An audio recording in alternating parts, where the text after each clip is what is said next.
사도행전 7장 17절부터 36절입니다. 하나님이 아브라함에게 약속하신 때가 가까움에 이스라엘 백성이 애굽에서 번성하여 많아졌더니 요셉을 알지 못하는 새 임금이 애굽 왕위에 오르매 그가 우리 족속에게 교활한 방법을 써서 조상들을 괴롭게 하여 그 어린 아이들을 내버려 살지 못하게 하려 할세. 그때 모세가 났는데 하나님 보시기에 아름다운지라 그의 아버지의 집에서 석 달 동안 길리더니 버려진 후에 바로의 딸이 그를 데려다가 자기 아들로 기르매 모세가 애굽 사람의 모든 지혜를 배워 그의 말과 하는 일이 능하더라. 나이가 40이 되매 그 형제 이스라엘 자손을 돌볼 생각이 나더니 한 사람이 원통한 일 당함을 보고 보호하여 압제받는 자를 위하여 원수를 갚아 애굽 사람을 쳐 죽이니라. 그는 그 형제들이 하나님께서 자기의 손을 통하여 구원해 주시는 것을 깨달으리라고 생각하였으나 그들이 깨닫지 못하였더라. 이튿날 이스라엘 사람끼리 싸울 때 모세가 와서 화해시키려 하여 이르되 너희는 형제인데 어찌 서로 해치느냐 하니 그 동물을 해치는 사람이 모세를 밀어뜨려 이르되 누가 너를 관리와 재판장으로 우리 위에 세웠느냐. 내가 어제는 애굽 사람을 죽임과 같이 또 나를 죽이려느냐 하니 모세가 이 말 때문에 도주하여 미디안 땅에서 나그네 되어 거기서 아들 둘을 낳으니라. 40년이 참에 천사가 시내 산 광야 가시나무 떨기 불꽃 가운데에서 그에게 보이거늘 모세가 그 광경을 보고 놀랍게 여겨 알아보려고 가까이 가니 주의 소리가 있어 나는 내 조상의 하나님 즉 아브람과 이삭과 야곱의 하나님이라 하신데 모세가 무서워 감히 바라보지 못하더라. 주께서 이르시되 내 발에 신을 벗으라. 내가 서 있는 곳은 거룩한 땅이니라. 내 백성이 애굽에서 괴로움 받음을 내가 확실히 보고 그 탄식하는 소리를 듣고 그들을 구원하려고 내려왔노니 이제 내가 너를 애굽으로 보내리라 하시니라. 그들의 말이 누가 너를 관리와 재판장으로 세웠느냐 하며 거절하던 그 모세를 하나님은 가시나무 떨기 가운데서 보이던 천사의 손으로 관리와 속량하는 자로서 보내셨으니 이 사람이 백성을 인도하여 나오게 하고 애굽과 홍해와 광야에서 40년간 기사와 표적을 행하였느니라.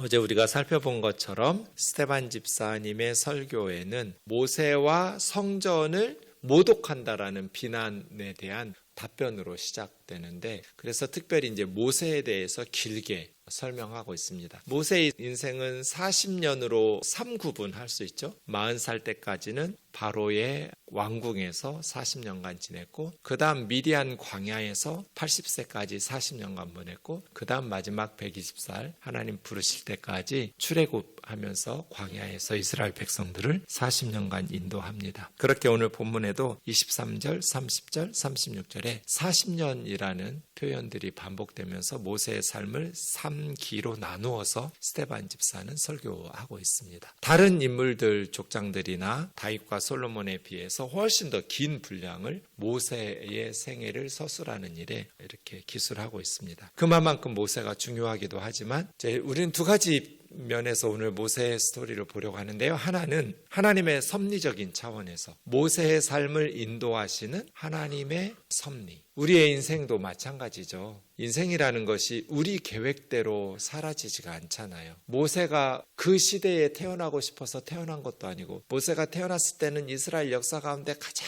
심각한 암흑기, 희망이 보이지 않는 아들이 태어나면 나일강에 버려서 죽여야 되고 딸이 태어나면 살려야 되는 이스라엘 역사 가운데 이렇게 비극적이고 이렇게 희망이 없는 암흑기가 없었잖아요. 그러한 시기에 모세가 태어났고 모세는 구사일생으로 바로의 딸 공주의 손에서 자라나고 이렇게 어쨌든 한 측면은 하나님께서 모세의 삶을 통해서 이스라엘 백성들, 하나님의 백성들을 구원하시는 하나님의 섭리적 차원에서 살펴볼 수 있고요. 또 하나는 모세는 예수님의 위대한 구원자이신 예수님의 예표적인 측면이 있거든요.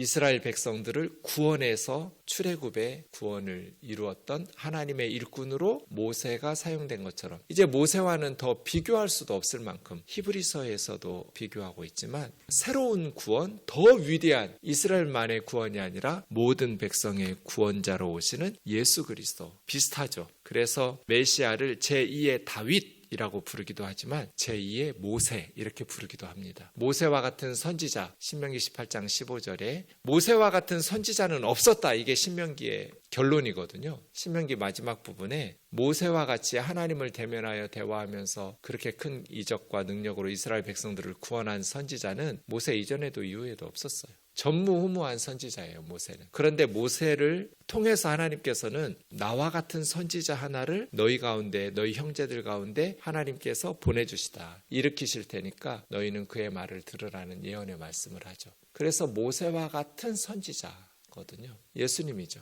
모세가 태어났을 때 정말 구사일생으로 물에서 건져서 살아난 것처럼 예수님께서도 태어났을 때 바로의 손에서 모세가 건짐받았듯이 헤롯 왕의 손에서 예수님은 구사일생으로 어린아이들 학살당하는 중에 살아나죠. 오늘 본문 17절에 보면 하나님께서 아브라함에게 약속하신 때가 가까움에 이렇게 시작하는데요. 사실은 갈라디아서 4장 4절에 보면 때가 참에 하나님께서 여자에게서 예수님을 나게 하시고 하나님의 시간, 하나님의 카이로스에 대해서도 이야기하고 있습니다. 모세가 애굽의 학문 말과 일에 능한 것처럼 예수님께서도 말과 일에 능하신 분이셨고 지혜가 자라고 키가 자라고 하나님과 사람들에게 더욱 사랑스러워 가시는 그러한 예수님의 성장 과정을 이야기하기도 합니다. 어쨌든 이런 측면에서 그런데 모세도 이스라엘 백성들에게 오해를 받고 배척을 당하죠. 오늘 본문의 내용이 그렇습니다. 예수님도 그렇죠. 구원자로 오신 예수님을 이스라엘 백성들은 오해하고 배척하고 십자가에 죽이는, 그래서 스데반 집사님의 설교는 구약의 하나님의 말씀과 하나님의 섭리들 가운데 예수 그리스도의 복음을 도출해내고 그 시대에 하나님의 백성 이스라엘 사람들이 하나님의 구원의 뜻을 깨닫지 못하고 그렇게 오해하면서 배척하고 많은 하나님의 뜻을 거슬렀던 것처럼 지금도 하나님의 구원자이신 예수 그리스도를 하나님의 뜻과 섭리를 깨닫지 못하고 하나님이 보내주신 구원자를 배척하고 박해하고 이제 그렇게 십자가와 부활의 사건이 일어나고 복음이 전파되고 있는데도 불구하고 믿지 아니하고 거부하고 이러한 말씀들을 연계시키면서 설교를 하고 계시는 것이죠. 17절 보시면 아브라함에게 약속하신 때가 가까움에 이스라엘 백성들이 아주 많이 번성했고 또 요셉을 알지 못하는 새로운 임금이 시작되었다. 요셉을 아는 민족은 힉소스 왕조인데요. 이제 요셉을 알지 못하는 새로운 애굽의 18왕조라고 해요. 열왕기상 6장 1절에 보면 이제 솔로몬이 성전을 지을 때 솔로몬이 주전 970년에 왕이 되거든요. 솔로몬 4년 제위 4년부터 성전 공사를 시작해요. 그러면 966년이겠죠? 주전 966년에 성전 공사를 시작해서 7년 동안 이어지는데 그 성전 공사를 시작하는 주전 966년을 출애굽 480년이라고 그래요. 열왕기상에 보면. 출애굽한 지 480년. 그러면 966 더하기 480 하면 1446년이잖아요. 그래서 모세가 출애굽했을 때가 주전 1446년이에요. 1446년. 그리고 그 이전에 이제 그 시기를 보면 이게 애굽의 18왕조가 되거든요. 아트모세라는 사람에서부터 이제 18왕조가 시작하는데 그 전에 힉소스 왕조가 멸망하고 쿠데타 일어나면서 요셉을 전혀 알지 못하는 새로운 18왕조가 시작되니까 그 새로운 권력을 잡은 애굽의 통치자들의 입장에서 바로 왕의 입장에서 보면 이스라엘 사람들이 너무나 번성하는 거예요. 그 위치가 북쪽의 메소포타미아 사람들이 전쟁에서 쳐들어올 때 딱 그냥 안방 같아요. 대문 열어주는 앞마당이에요. 이스라엘 백성들이 살고 있던 그 지역, 요셉이 살게 했던 그 지역이 말이에요. 그러니까 그 바로의 입장에서 보면 쟤들을 약화시켜야 돼요. 그래서 교활한 방법을 써서 3가지 3단계 방법을 썼죠. 처음에는 힘들게 일을 시켰어요. 아주 가중해서 노동을 더 심각하게 하면 아이들이 이렇게 번성하는 것들이, 이스라엘 민족이 번성하는 것들이 줄어들 거다 했는데 뭐 더 줄어들지 않고 점점 더 번성하는 거예요. 기하급수적으로 늘어나요. 두 번째 방법은 산파들에게 아들이면 죽이라고 시켰죠. 그런데 산파들이 너무 하나님을 경외하면서 또 실패했어요. 그래서 이제 바로 왕은 드러내놓고 모든 백성에게 공식적으로 자신의 악랄한 통치자의 모습을 드러내죠. 아들이 태어나면 나일강에 버리고 딸이 태어나면 살려라. 그래서 가장 이스라엘 백성들이 고난과 박해가 심하고 절망적일 때 모세가 아들로 태어났어요.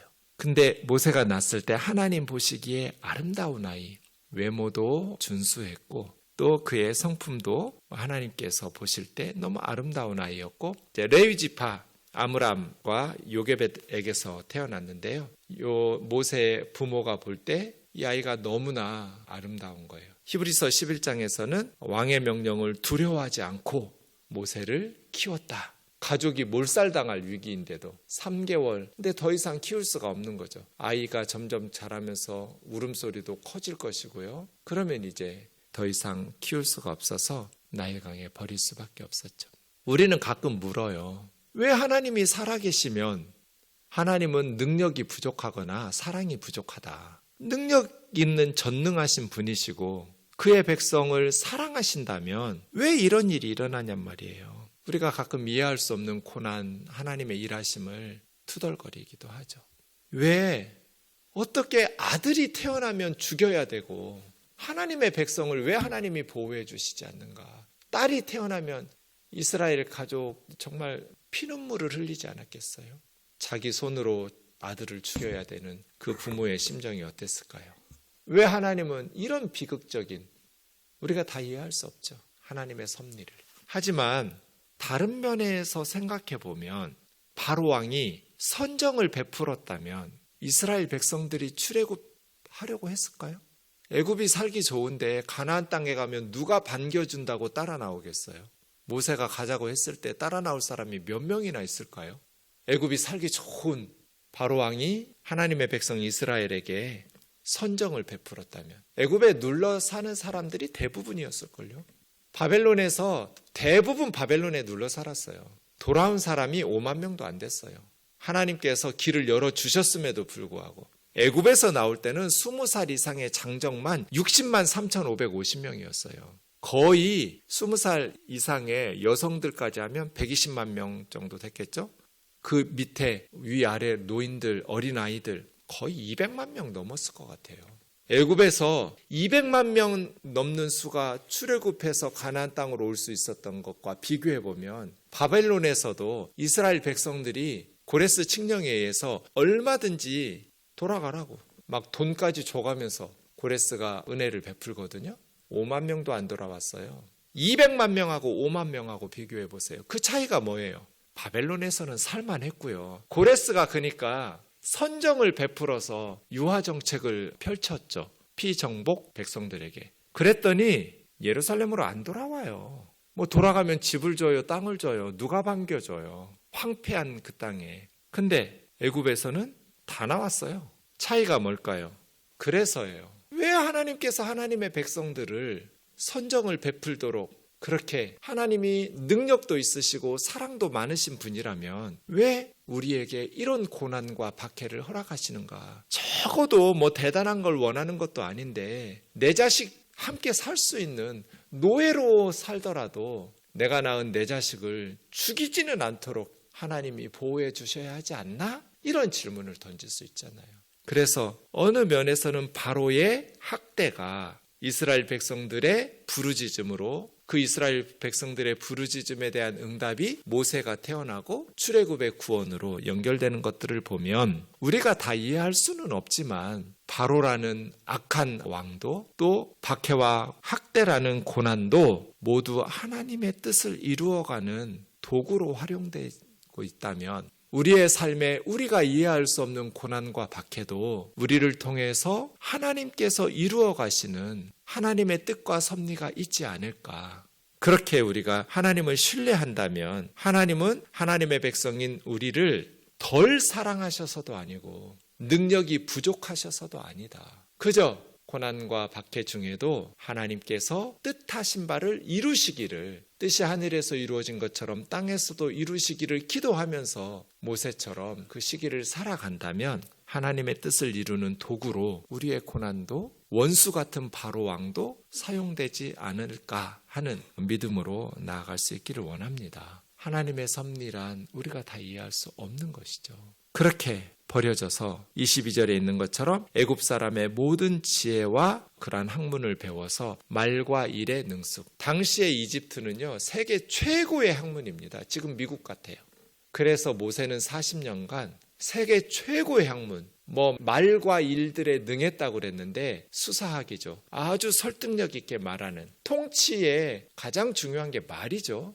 대통령에게 제일 필요한 게 말하는 설득의 기술이에요. 통치라는 건 그렇죠. 수사학입니다. 그리고 그때 애굽에서는 수학, 피라미드를 만들어내는 것들 보세요. 수학이 다 들어가고 과학과 기술이 들어가야 돼요. 천문학, 또 의학도 탁월했어요. 세계 최고예요. 그리고 바로의 왕궁에서 왕자로 자라니까 이제 통치하는 리더십, 통치할 수 있는 그런 통치술, 행정, 군사, 사법, 모든 영역에서 모세는 그것이 이제 일들이 능했다는 거예요. 성경에는 없지만 요세푸스라는 이스라엘 역사가 신약 성경 쓰여질 때 활동했던 대인이에요. 보면 모세는 애굽의 군대를 끌고 이디오피아와의 전쟁에서 대승을 거둔 그러한 사건들도 기록하고 있어요.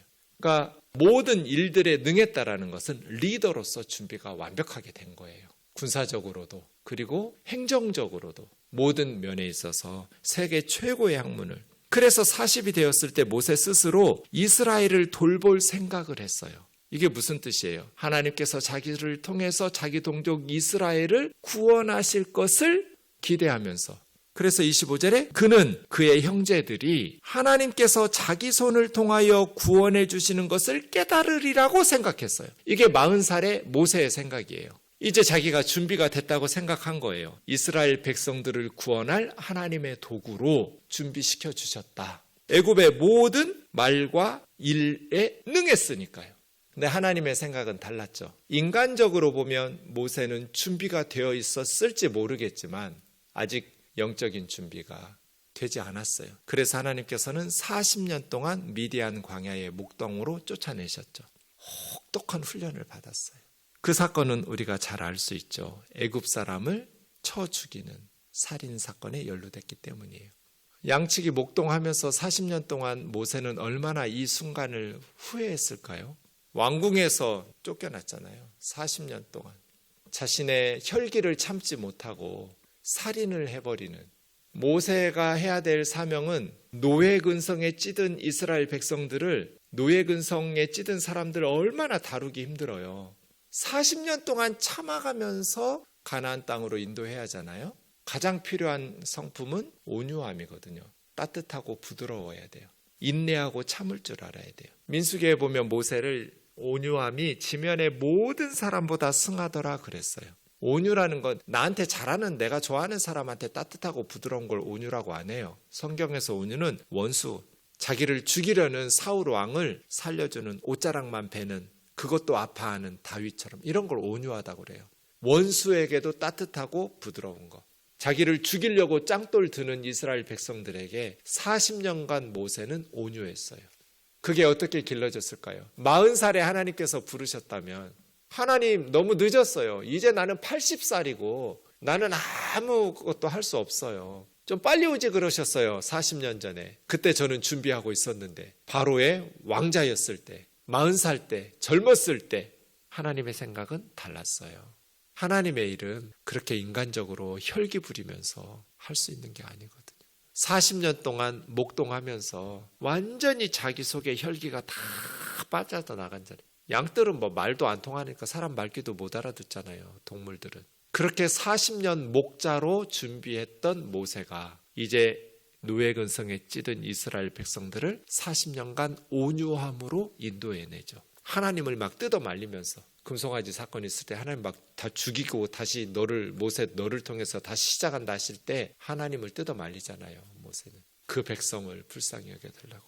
아무리 세상적인 것들이 다 준비되었어도 성품이 준비되지 않으면 쓰임받을 수가 없어요. 그래서 우리 아이들을 스펙만 쌓고 명문대만 보낼 것이 아니라 어려서부터 온유하게, 겸손하게, 정직하게, 그 성품, 이게 너무너무 중요하죠. 동포들끼리 서로 돕고 살아야지, 이렇게 서로 해야 하면 어떻게 하냐 하면서 뜯어 말렸더니, 야, 어제는 애굽 사람 죽이더니 오늘은 나 죽이려고? 내가 살인사건이, 그럼 이제 모세가 살인했다는 것이 바로의 귀에 들어가는 건 시간 문제죠. 그래서 미디안의 광야로 모세는 갑자기 도망갈 수밖에 없었고, 거기서 아들 둘을 낳았다. 게르솜과 엘리에셀을 낳고 살았을 때 하나님께서 떨기나무 불꽃 가운데. 근데 주목할 건 33절이죠. 내 신을 벗어라. 이 땅은 거룩한 땅이다. 거기 예루살렘도 아니고 약속의 땅 가나안도 아니에요. 성전 없어요. 늘 모세가 양떼들 데리고 다니던 길이에요. 뭐 특별한 장소 아니죠. 거의 날마다 다니던 길이에요. 짐승들도 밟고 다니던 길이에요. 그런데 왜 갑자기 이 땅이 거룩하고 신을 벗으라고 그래요? 하나님이 임재하셨기 때문이에요. 그게 성전이죠. 예루살렘 아니어도 하나님이 계신 곳이 성전이다. 하나님은 건물 속에 제한될 수 없다. 거룩한 성전에 가둬두실 수 없는 분이다.